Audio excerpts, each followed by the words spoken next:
आवाज़ क्लियर है कि नहीं ये बताएं, फिर मैं सेशन को स्टार्ट कर लेता हूँ।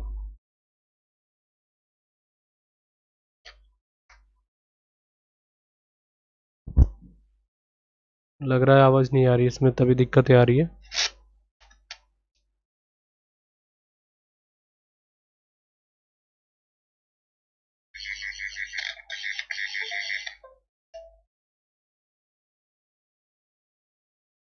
आवाज़ क्लियर है कि नहीं ये बताएं, फिर मैं सेशन को स्टार्ट कर लेता हूँ। ठीक है, आवाज़ आ रही है। अगर कोई क्वेश्चन वगैरह होंगे तो आप बताएं, उसके बाद फिर हम लास्ट में इसको साथ में ऐड कर लेंगे इन क्वेश्चंस को। तो चाणक्य डायनेस्टी को देख रहे थे हम, और बहुत लंबा हो गया लाइव ये। अब स्टार्ट कर लेते हैं सेशन को जो हमारा था। सबसे पहली बात हम बात करते हैं कि जो लास्ट सेशन मैंने छोड़ा था, जो आपका हर्षवर्धन का टाइम जो हम देख रहे थे, उसके बाद के आगे के टाइम को समझते हैं कि चालुक्य वंश था क्या। तो ये आपको दिख रहा होगा, ये पूरा हमारा भारत का मैप है। अगर हम इसको ऐसे देखते हैं, ये पूरा हमारा भारत का मैप है। ये उस तरीके से देखा जाए तो यहाँ से अलग हो जाता है थोड़ा, ये हमारा भारत का मैप हो जाता है जो प्राचीन भारत के हिसाब से है ये। ठीक है, ये ऐसे गया मैप हमारा।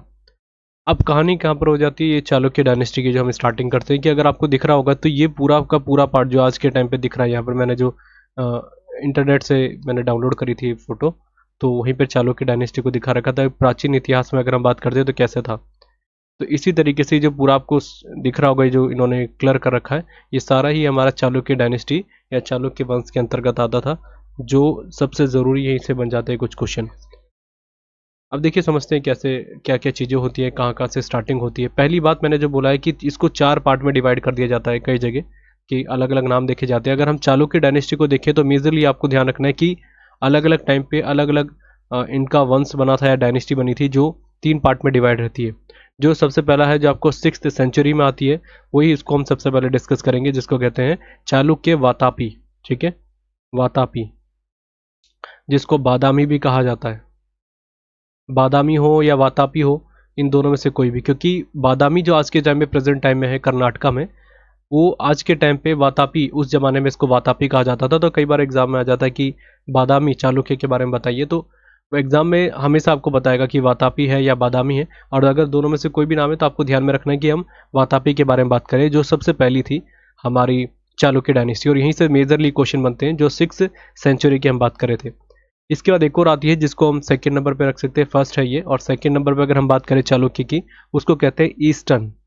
ठीक है, ईस्टर्न चालुक्य डायनेस्टी। और इसको जो इसका टाइम पीरियड था, ये था आपका 11th सेंचुरी के आसपास का टाइम इसका देखा जाता है। और इसकी थी जो कैपिटल थी, इसकी थी वेंगी। अच्छा, एक चीज़ और बता दूं, इसकी जो कैपिटल थी वातापी, इसलिए इसको वातापी के नाम से जाना जाता है, तो ये भी ध्यान रखना है। और ये ज़्यादातर हमारे एग्जाम में यहाँ पर कन्फ्यूजन हो जाता है कि इसकी जो आपकी पूर्वी चालुक्य जो वंश था, उसकी राजधानी क्या थी, वो उसकी थी वेंगी। तो इसको भी अलग से मैं आगे बात करूंगा, इसकी भी 2 कन्फ्यूजन रहती है। अभी हम इसको आगे से डिटेल में समझेंगे, पर पहले मैं क्लियर समझा रहा हूँ कि क्या है। तीसरे नंबर का हो जाता है आपका वेस्टर्न। वेस्टर्न एग्जाम में सीजल 2022 में आया था, और वहाँ पर पुलकेशिन प्रथम नहीं था। तो दोनों चीज़ों को क्लियर रखना है कि इसकी जो शुरुआत कर दी थी उन्होंने जयसिंह ने करी थी, पर इन्होंने, जैसे मैं बता रहा हूँ कि वास्तविक का मतलब ये होता है कि जो साम्राज्य का या सीमा का विस्तार करता है या उसको बढ़ाता है, एक्सटेंड करता है, उसी को हम वास्तविक कहते हैं। तो इन्होंने वास्तविक रूप में कोई काम नहीं करा, मतलब एक शुरुआत में इन्होंने एक अलग से बना दिया। अब ये समझना जरूरी है कैसे। जैसे अगर हम बात करते हैं कि जो चालुक्य डायनेस्टी थी वो कैसे बनी, ये पहले सामंत हुआ करते थे, सामंत। सामंत इंग्लिश में भी लिख लेते हैं। सामंत मतलब क्या होता है, आज के टाइम पे आप प्रेजेंट जो टाइम पे हम बात करते हैं तो उसको प्राइम मिनिस्टर समझ सकते हैं, कि एक राज्य का जो सुप्रीम लीडर होता है उसको प्राइम मिनिस्टर कहा जाता है। एक टाइम पे इसको अमात्य भी कहा जाता था। तो उस समय ये जो पोस्ट थी सामंत थी, मतलब एक बड़ी पोस्ट में हुआ करते थे, जो हम चालुक्य डायनेस्टी के लोगों की बात करते हैं। तो ये जय सिंह थे, एक उसी तरीके से यहाँ पर थे और ये काम करते थे। तो इन्होंने एक अपने तरीके से धीरे धीरे शुरुआत कर दी थी कि एक अलग राजवंश बनाएंगे। ये मैंने जो बताया आपको, ये कदम्बा नाम बोला जाता है इसको, ऐसे कदम्बा एक राजवंश था, वहां पर ये सामंत के रूप में काम करते थे, इसके संस्थापक के रूप में जो हम बात कर रहे हैं कदम्बा। कदम्बा को इंग्लिश में ऐसे लिखेंगे, कदम्बा। ठीक है, कदम्बा। तो इन्होंने सामंत के रूप में काम शुरू करा, क्योंकि स्टार्टिंग तो कहीं से नहीं हो सकती। तब फिर इसके बाद क्या होता है कि जैसे ही अपने आप को नया राजवंश के रूप में घोषित करते हैं, उनका नाम था पुलकेशिन प्रथम। अब यहाँ पे लिख रखा है चालुक्य वंश के इतिहास का वर्णन ऐहोल अभिलेख में देखने को मिलता है, इसको मैं अलग से बात करूंगा। ये मैंने पॉइंट की रखे हुए हैं, जो मेरे को दिमाग से निकल जाएगा तो देख देख के मैं आपको बता दूंगा कि क्या है। मैं अपनी स्टोरी आपको समझाता हूँ कि कहाँ से स्टार्टिंग हुई। हमने बोला जयसिंह ने एक तरीके से सामंत के रूप में काम करा, कदम्ब जो वंश था वहाँ पर काम करना शुरू कर दिया था उन्होंने। उसके बाद उन्होंने क्या करा कि अ, इनके बाद आते हैं पुलकेशिन प्रथम, जो सबसे ज़रूरी और सबसे इम्पैक्टफुल देखा जाता है उनका। और उन्होंने ही क्या करा कि एक तरीके से उसको स्वतंत्र राज्य घोषित कर दिया अपने जो चालुक्य को। ये वाला पार्ट था, अभी मैं यहाँ पर दिखा रहा हूँ, तो ये छोटा पार्ट था उस समय, ऐसा समझ सकते हैं। सॉरी गलत हो गया ये वाला पार्ट इरेज करके फिर दोबारा कर लेते हैं इसको। ये वाला पार्ट जो था इधर वाला कर्नाटका वाला पार्ट, ये इनके अंडर में इन्होंने एक अलग से अनाउंस कर दिया कि ये हमारा पार्ट है, मतलब में चालुक्य डायनेस्टी हमने बना दिया। ये किसने काम करा था, पुलकेशिन प्रथम ने। इसलिए इनको वास्तविक अगर हम बात करते हैं फाउंडर के रूप में, इन्हीं को माना जाता है, पुलकेशिन प्रथम को, कि इन्होंने इसकी स्थापना करी थी चालुक्य वंश वातापी की। एक और चीज़ हम बात कर लेते हैं कि अगर आपसे पूछा जाता है कि यहाँ पर इनका कोई राजकीय चिन्ह था कि नहीं, क्योंकि एसएससी के एग्जाम में, सॉरी एसएससी बोल रहा हूँ मैं, एक बीपीएससी एग्जाम आपने देखा होगा, बिहार पब्लिक सर्विस कमीशन का एग्जाम, वहाँ पर ये आ गया था क्वेश्चन कि बताइए जो इसकी राजकीय चिन्ह क्या था, जो चालुक्य डायनेस्टी का। तो इसका नाम था, जो इनका राजकीय चिन्ह हुआ करता था वो था वराहा। वराहा मतलब होता है पिग या सुअर कह सकते हैं आप इसको। ये था इनका, और ये बहुत अलग सा पॉइंट देखने को मिलता है कि किस तरीके से इन्होंने ये चिन्ह बना रखा था। तो ये क्या हो जाएगा इनका, जो हम बात कर रहे थे कि इनका राजकीय चिन्ह के बारे में यही था। और बादामी मैंने बता दिया, आज के टाइम में प्रेजेंट टाइम में बादामी कहा जाता है, और उस टाइम पे इसको वातापी कहा जाता था। कर्नाटका में ही एक जगह थी जो इन्होंने अपने इलाके को बना लिया था एक चालुक्य डायनेस्टी के रूप में, पुलकेशिन प्रथम ने करा। एक और चीज़ इसमें और कुछ एडिशनल पॉइंट में बता दूं, ये शैव धर्म को मानते थे। शैव धर्म, शैव धर्म क्या होता है, जिसमें भगवान शंकर की पूजा की जाती है। एक तो होती है आपकी वैष्णव धर्म, जिसमें भगवान विष्णु की पूजा पाठ की जाती थी, मतलब उनको सबसे बड़ा देवता के रूप में माना जाता था। इसमें शैव धर्म को माना जाता था, और ये क्वेश्चन आपके आ रखा है, एसएससी में आज तक नहीं आया, पर ये आपके लिए इंपॉर्टेंट है। जो आपके डिफरेंट डिफरेंट एग्जाम होते हैं यूपी के, वहाँ पर ये क्वेश्चन आता है। तो ये पहला पॉइंट क्लियर हो गया। एक और चीज़ आपके एग्जाम में आ सकता है कि चालुक्य डायनेस्टी के बारे में हमको कहाँ से वर्णन मिलता है, इसके बारे में कहाँ हमने पढ़ा है। क्योंकि कोई भी चीज़ हमारे को जब देखने को मिलेगी तभी तो हम बता पाएंगे कि हाँ यहाँ से हमने पढ़ा है इसके बारे में, तभी हमें क्लियर है। तो ये जो हमें देखने को मिलता है वो है आपका एहोल अभिलेख में, एहोल जो मैंने आपको स्टार्टिंग में बताया था। और दूसरा है आपका महाकूट, महाकूट, महाकूट अभिलेख, ये आप कह सकते हैं, जिसमें स्क्रिप्ट में देखने को मिलता है। सबसे ज़्यादा इंपॉर्टेंट है आपका एहोल, इसको मैं अलग से बात करूंगा बहुत डिटेल में, इससे बहुत सारे क्वेश्चन बनते हैं, राइट। तो ये दो अभिलेख हैं, या आप कह सकते हैं स्क्रिप्ट है, जहाँ पर हमको पढ़ने को मिलता है कि ये चालुक्य डायनेस्टी कितनी बड़ी थी, कैसे कैसे शासक आए इसके, कैसे कैसे उन्होंने एक्सटेंड करा अपने काम को, उन्हीं चीज़ों के बारे में। अब देखिए, पुलकेशिन प्रथम ने नींव रख दिया, और मैंने जैसे बताया कि इन्होंने वास्तविक संस्थापक के रूप में इसलिए कहा गया क्योंकि इन्होंने बोला कि हम सामंत के रूप में काम नहीं करेंगे, अब हमने अपना एक नया राजवंश बनाना है, डायनेस्टी बनानी है, उसी को हम अनाउंस कर देंगे। तो इसलिए पुलकेशिन प्रथम को वास्तविक संस्थापक के रूप में अनाउंस कर दिया गया। अब इनके बाद क्या होता है, इनके पुत्र आ जाते हैं जिनका नाम था कीर्तिवर्मन। इरेज करके आगे बात करते हैं। ये देखिए यहाँ पर लिख रखा मैंने नाम। अब क्या लिखा है, पुलकेशिन प्रथम के उपरांत उनके पुत्र कीर्तिवर्मन द्वारा चालुक्य साम्राज्य का अत्यधिक और विस्तार किया गया, लेकिन उनके अपने शासनकाल के दौरान कीर्तिवर्मन की मृत्यु हो गई। अब ये बहुत ज़रूरी पॉइंट है, स्टोरी यहाँ से समझनी ज़रूरी बन जाती है। अब क्या होता है कि कीर्तिवर्मन आते हैं, इनके पुत्र, उन्होंने भी साम्राज्य विस्तार करा था अपने फादर की तरह, जैसे उन्होंने एक्सपेंड करा था। तो इन्होंने क्या करा कि जो इधर वाला पार्ट है, जैसे अभी तक मैंने बोला कि यहीं तक ये सीमित थे, ज़्यादा पार्ट इनके पास था नहीं, छोटे पार्ट में सीमित थे। तो इन्होंने क्या बोला कीर्तिवर्मन ने कि अब हमें आगे भी एक्सटेंड करना पड़ना चाहिए, अगर हम नहीं करेंगे तो फिर आने वाले टाइम पे हमको और राजवंश हमको कुचल के निकल जाएंगे आगे, तो हमें कुछ ना कुछ अगले तरफ से पहले ही स्टार्टिंग करनी चाहिए। तो यहीं पर एक वंश था जिसको डायनेस्टी कहा जाता है, नल वंश, आपने सुना होगा कई बार। हालांकि बहुत डिटेल का पॉइंट है, इतना ज़्यादा ज़रूरी है नहीं, पर फिर भी यहाँ पे लिख लेता हूँ मैं, नल, वो पड़ता था आपका यहाँ पे इस वाले पॉइंट में। तो इस पर जाके इन्होंने आक्रमण करना शुरू करा, और ये वाला इलाका भी अपने कैप्चर कर लिया, अपने पास अंडर में ले लिया। अब जब यहाँ तक पहुँच गए तो इनको आसपास इधर वाले इलाके को भी करना था, और यहाँ पर था आपका मौर्य एम्पायर, जो बहुत छोटे पैमाने पर रह गया था। तो इन्होंने यहाँ पर पहुँच ही गए थे, पास में यहाँ पर भी बैठे हुए हैं ऑलरेडी, तो इन्होंने यहाँ से आक्रमण भी शुरू कर दिया, और यहाँ से इन्होंने इस पूरे इलाके को कैप्चर कर लिया। तो ये कौन सा इलाका आ गया इनके पास, मौर्य वाला इलाका भी आ गया, और आपका नलवंश वाला भी इलाका आ गया। तो एमएन वाला पार्ट आप इसको याद रख सकते हैं कि इन्होंने काम करा इसके ऊपर। इसलिए कीर्तिवर्मन को भी एक तरीके से एक बहुत बड़ा शासक माना जाता है, क्योंकि इनके फादर ने एक अनाउंस करा था कि हम नई डायनेस्टी के रूप में चल रहे हैं, पर इन्होंने इस पर एक और काम करते हुए दो राजवंश जो बड़े बड़े थे, नल और आपका मौर्य, इनको हरा के अपने अधिकार में ले लिया। ठीक है, इसके बाद हम बात करते हैं कीर्तिवर्मन के बारे में। कीर्तिवर्मन का बहुत अच्छा शासनकाल चल रहा था, कोई दिक्कतें नहीं थी, पर जैसे इनका स्वास्थ्य बिगड़ता है तो इनकी मृत्यु हो जाती है। अब स्वास्थ्य बिगड़ने के बाद इनके सबसे सामने जो दिक्कत थी, क्योंकि इनके पुत्र थे जिनका नाम था पुलकेशिन द्वितीय, यहाँ पे लिखा हुआ है पुलकेशिन द्वितीय। अब इनको शासक बनाना था, पर जैसे कि अचानक से मृत्यु हो गई इनकी, कोई ऐसा लंबी कोई बीमारी नहीं थी।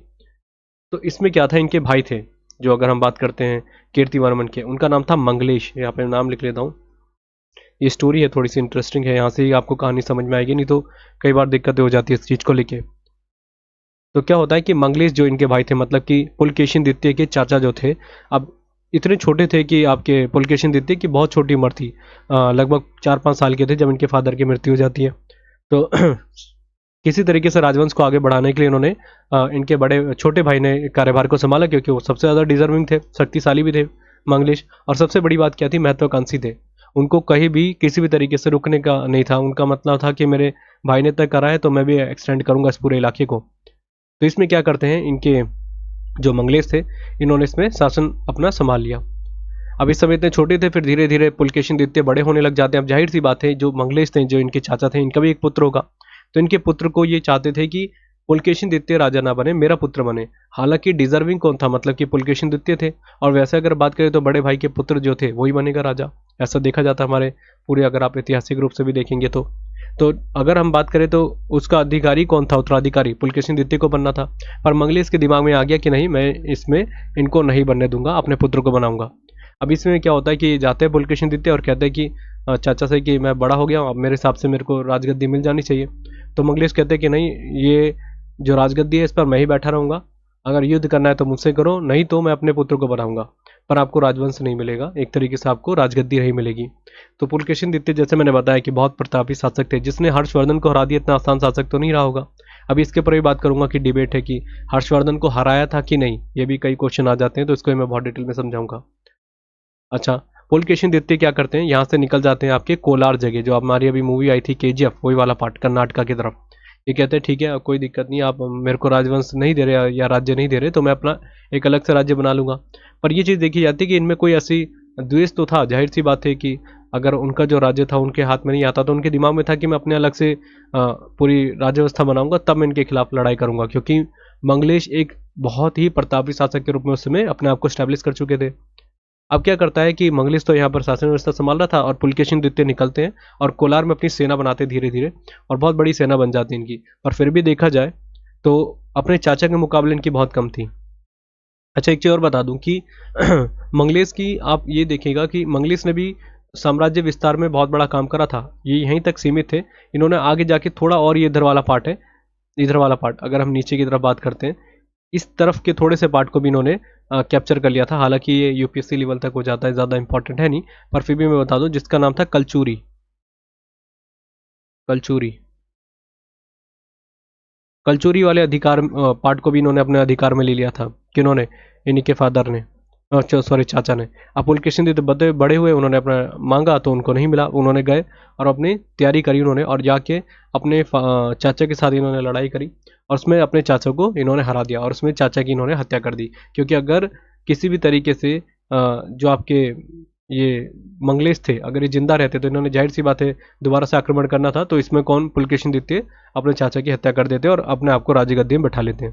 ये क्लियर हो गया होगा। इसके बाद इन्होंने क्या करा, फिर जो भी अपनी यात्राएं थी उनको कंप्लीट करा, हर तरीके से सभी को हराना शुरू करा, जितने भी। पहली बात तो ये थी, सबसे बड़ी बात, कि जब इन्होंने करा तो इनको आगे और लड़ाइयाँ करनी थी, क्योंकि इनको ऊपर तक जाना था, साउथ में ही सीमित थे ये, और इनको मन था कि मैं नॉर्थ भारत में भी जाऊँ, नॉर्थ इंडिया में भी जाऊँ, वहाँ पर अधिकार करना है। पर सबसे बड़ी दिक्कत आ जाती है कि बीच रास्ते में नर्मदा रिवर के सामने आपका, उनका नाम था हर्षवर्धन, जो मैंने आपको लास्ट टाइम में बताया था, हर्षवर्धन के सामने इनको लड़ाई करनी थी। और हर्षवर्धन के बारे में पुलकेशिन द्वितीय को बहुत अच्छे से पता था कि एक बहुत बड़ा शासक है, जिसने इतने बड़े साम्राज्य का विस्तार जो था उसको रोक दिया, उसको ख़त्म कर दिया, इतना बड़ा बना लिया अपना राज्य को, तो मुझे उसके लिए पूरी तैयारी से करनी पड़ेगी, तभी मैं एकदम से लड़ाई कर पाऊंगा।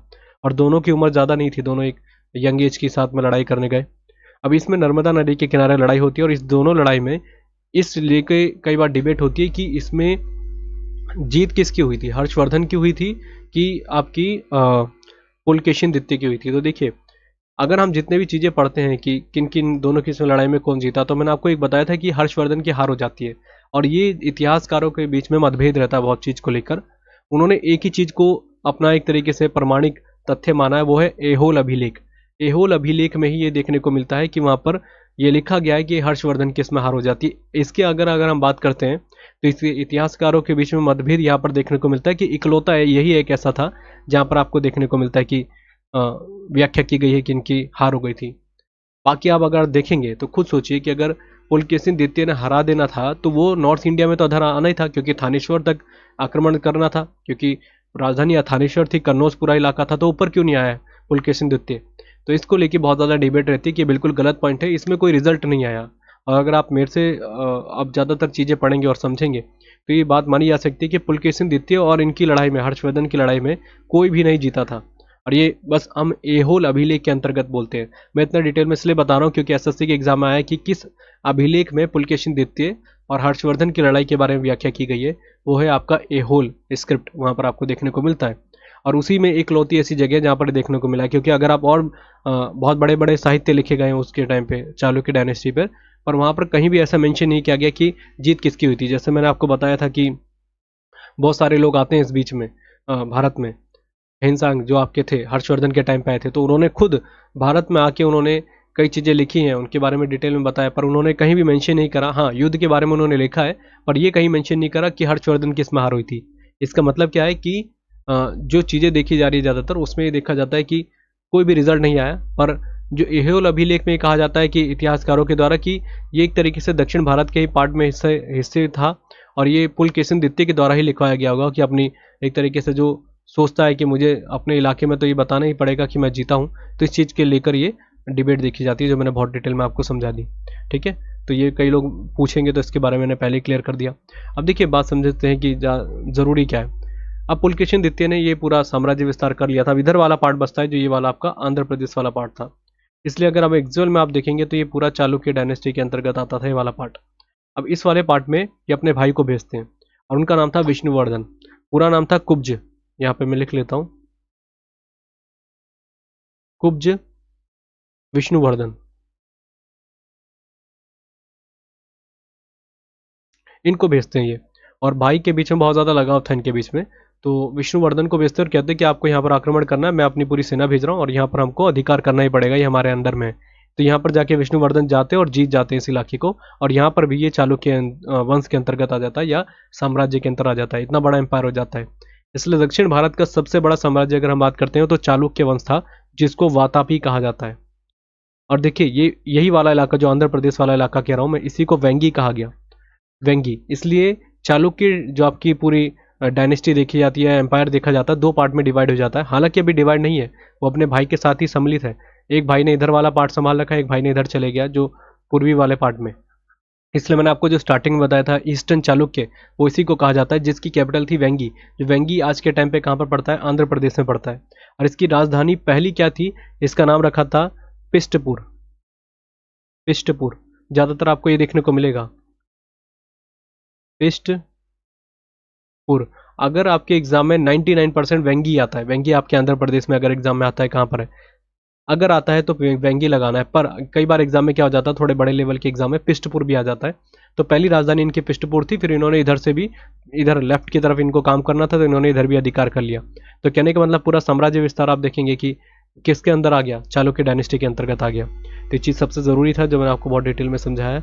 ये भाई जो थे इनके विष्णुवर्धन, इन्होंने वेंगी को एक तरीके से बनाया।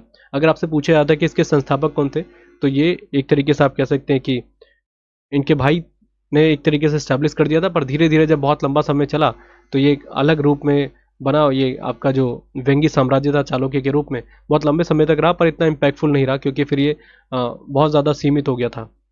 अच्छा, इसके बाद हम बात करते हैं कि पुलकेशिन द्वितीय ने फिर क्या करना था। देखिए इधर वाले पार्ट में जो आपका तमिलनाडु वाला पार्ट है, यहाँ पर भी नज़र थी किसकी, पुलकेशिन द्वितीय की, कि इसको भी आक्रमण करके हराता हूँ। तो यहाँ पर थे आपके पल्लव। यहाँ पर मैंने लिखा होगा पल्लवों के साथ, ये रहे पल्लव रूलर के साथ इनकी सबसे ज़्यादा लड़ाई होनी थी, क्योंकि तमिलनाडु वाला इलाका जो कांचीपुरम वाला इलाका है, यहाँ पर आपके पल्लव डायनेस्टी के लोग रहा करते थे।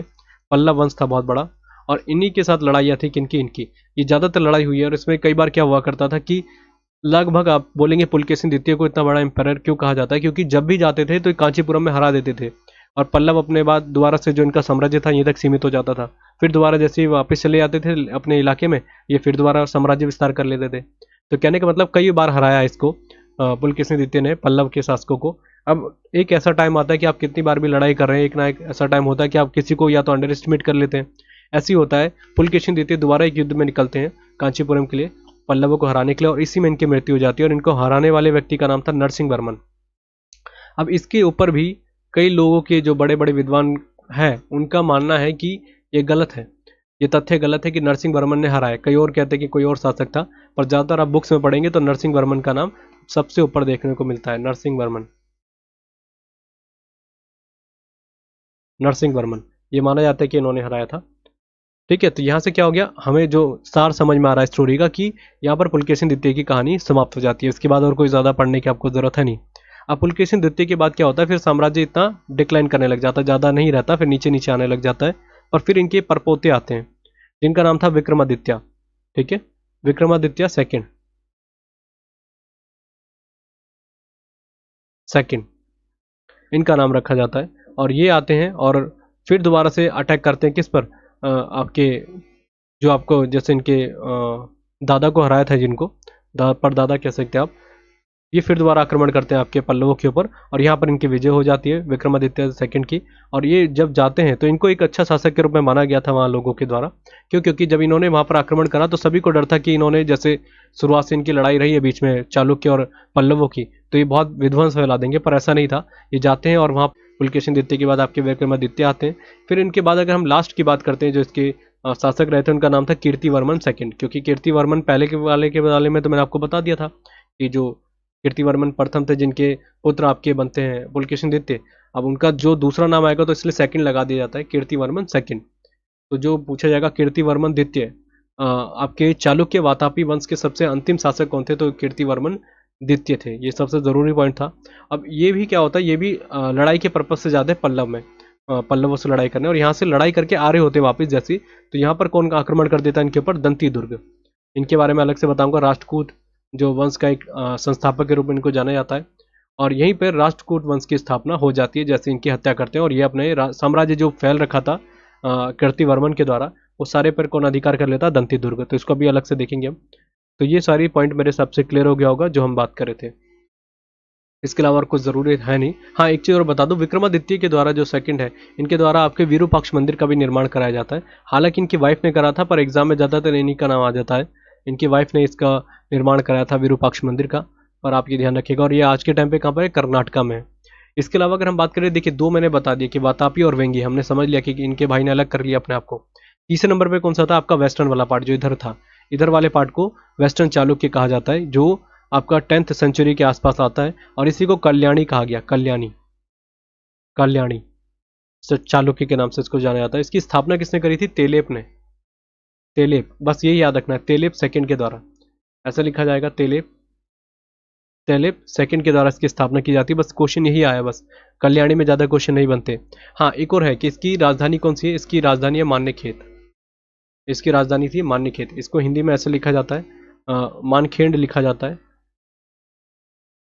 मानखेड़। और ये आज के टाइम में, प्रेजेंट टाइम में कहाँ पर पड़ता है, आपके कर्नाटका में पड़ता है। ज़्यादातर गलतियाँ क्या कर जाते हैं हम, कि जो ये आपका कल्याणी राजधानी हम सोचते हैं कि औरंगाबाद के आसपास थी, महाराष्ट्र के आसपास। मान्यखेत को हम कई बार औरंगाबाद समझ लेते हैं, शायद मैंने पीडीएफ में भी आपको ये दिया होगा, पर गलत है। मान्यखेत आज के टाइम में, प्रेजेंट टाइम में कर्नाटका में पड़ता है। तो ये भी पॉइंट हमारे क्लियर होने चाहिए। तो क्वेश्चन आपसे पूछा जाएगा कि कल्याणी की राजधानी कौन सी थी, तो ये थी। इसके अलावा और कुछ भी आपके लिए ज़रूरी नहीं था, मैंने आपको सारे पॉइंट बता दिए। हाँ, एक ज़ीरो और छूट गई थी मेरे से। पूछा जाएगा पुलकेशिन द्वितीय के टाइम पे कौन सा ऐसा कोई यात्री आया था इनके दरबार में, तो एक नाम याद रखना, तबरेज। तो तबरेज की जो लड़ाई थी, तबरेज जब आते हैं यहाँ पर, ये ईरानी थे। अब अगर हम आपसे पूछेंगे कि कौन से यात्री थे, ईरानी यात्री थे जो इनके टाइम पे आते हैं, पुलकेशिन द्वितीय के टाइम पे। और जब ये आते हैं तो इन्होंने भी कोई व्याख्या नहीं करी, उनकी भी कोई साक्ष्य, उन्होंने बहुत चीज़ें लिखी हैं, पर उन्होंने भी कहीं नहीं लिखा कि हर्षवर्धन की हार हुई थी या पुलकेशिन द्वितीय की जीत हुई थी। तो इससे लगता है कि कहीं ना कहीं पुलकेशिन द्वितीय और हर्षवर्धन की लड़ाई का कोई रिजल्ट देखने को नहीं मिला था, जो अगर आप देखेंगे तो। इसके अलावा अगर हम बात करें, पुलकेशिन द्वितीय को एक और नाम से जाना जाता है जो बहुत ज़रूरी है। इन्होंने अपने आप को एक टाइटल दिया था जिसका नाम था दक्षिणा, यहाँ पे लिख लेता हूँ, दक्षिणापथेश्वर। मतलब क्या है, मतलब दक्षिण के जो पथ है, पूरा इलाका है, उसका ईश्वर है पुलकेशिन द्वितीय। उन्होंने अपने आप को ये बोला कि मेरे बराबर कोई नहीं। और ये सही बात है, क्योंकि इनके टाइम तक कोई भी आसपास नहीं था इनके। ये पल्लवों को ऐसी नॉर्मल तरीके से आते थे और आक्रमण करके जो भी लूटपाट होती थी वो करके वापस चले जाते थे, मतलब मारकाट तो नहीं करते थे। और बहुत पावरफुल शासक के रूप में पुलकेशिन द्वितीय को देखा गया। इसलिए माना जाता है कि हर्षवर्धन को कोई टक्कर दे सकता था तो पुलकेशिन द्वितीय थे, जो हमने बहुत डिटेल में समझ लिया। इसके अलावा और कुछ आपको जानने की जरूरत नहीं है। ये क्वेश्चन कई बार आता है कि कौन से अभिलेख में हर्षवर्धन और आपके जो आपके चालुक्य वंश के थे पुलकेशिन द्वितीय, इनकी लड़ाई के बारे में व्याख्या देखने को मिलती है, तो वो मैंने आपको बता दिया है। ये होल अभिलेख में इसकी व्याख्या देखने को मिलती है। तो ओवरऑल हमने कंप्लीट कर लिया। एक एक पॉइंट मैंने स्टोरी के साथ बताया है। यही ज़रूरी था कि आपको समझ में आए, क्योंकि मुझे बहुत ज़्यादा दिक्कत होती थी कल्याणी कौन सा, वातापी कौन सा, वेंगी कौन सा है। जब तक आप किस चीज़ को स्टोरी के साथ याद नहीं रखेंगे तो बहुत ज़्यादा प्रॉब्लम क्रिएट करेगा। तो पूजा चौधरी कह रहे हैं गुड इवनिंग पूजा। ठीक है, बाकी ये सेशन अगर कोई दिक्कत होगा, मेरे हिसाब से मैंने लाइव करा दिया है, फिर भी कोई दिक्कत होगी तो इसको बताइएगा। तो बस आज के लेक्चर के लिए इतना ही, और जल्दी से जल्दी इसको समाप्त कर देंगे। एक क्लास की और बात है हिस्ट्री को ख़त्म करने के बाद।